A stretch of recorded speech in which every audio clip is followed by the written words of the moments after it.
This is a brief view on the Trojan War. Eris essentially is the first piece of the puzzle that is the Trojan War, for the fact that Eris was the one who threw the apple of discord at Peleus and Thetis' wedding. This caused the conflict between Hera, Aphrodite, and Athena about who was the most beautiful.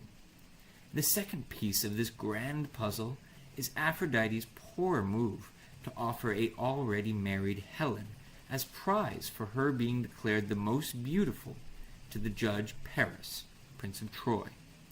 If Aphrodite had offered Paris anything else in return for his judgment, the whole war would have been avoided. And if Eris had never been jealous of not being invited to the wedding, the whole war could have been avoided. But alas, those events still came to be, and that brought Paris to Sparta to take what he felt was rightfully his. Once in Sparta, Paris was welcomed like any prince would be, with a feast and celebration that lasted 9 days. On the prince's 10th day in Sparta, the king, Menelaus, left to bury his deceased grandfather. On that day, Paris wooed Helen, possibly with the help of Aphrodite, stole King Menelaus's wealth, and eloped with Helen in Troy. This set the war to inevitable, as all of Helen's suitors years ago had vowed to protect Helen's honor when called upon. Deciding to go to war was easy and understandably justified, but to find Troy was a whole lot easier said than done. With all of the heroes of the various Greek city-states gathered, they set out for Troy, but could not find it. Instead, they attacked another city-state near Troy, called Mysia. They defeated the Mysians, with Achilles wounding the king during the battle. With no idea where to go, the Greeks went back home to regroup. The wounded king's only chance at survival was for the man who hurt him to heal him. So, with a little trickery and some threats, he got Achilles to put some of his spear rust in his wound, which cured him. King Telephos of Mysia vowed to show them the way to Troy in thanks for being healed.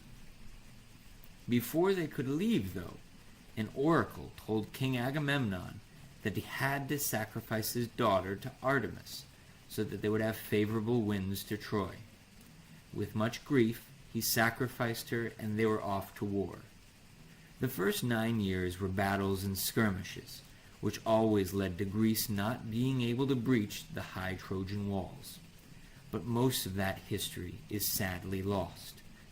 The last year is the year of the climax and end of the war. The gods never actually fought in the war, but they constantly nudged the war in different directions. Athena hated Troy so much that she inspired Diomedes to slaughter many, many Trojans. Achilles, Greece's greatest hero, exited the war after his war prize, Briseis, was taken from him by King Agamemnon.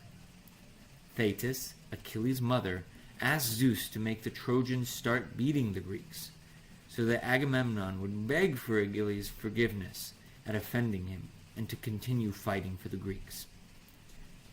With that done, Hephaestus made godlike armor for Achilles, after Hector was able to steal his. In this godlike armor, Achilles was able to kill Hector.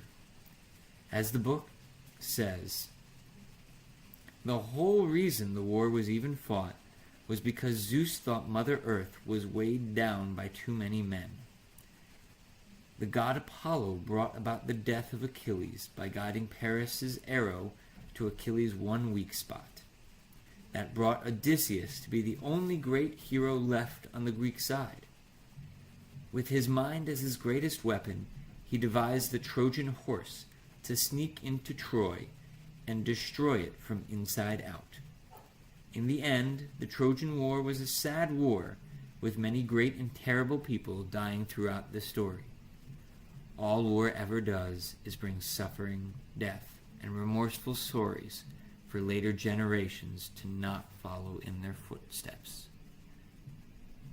This is the brief story of the Trojan War.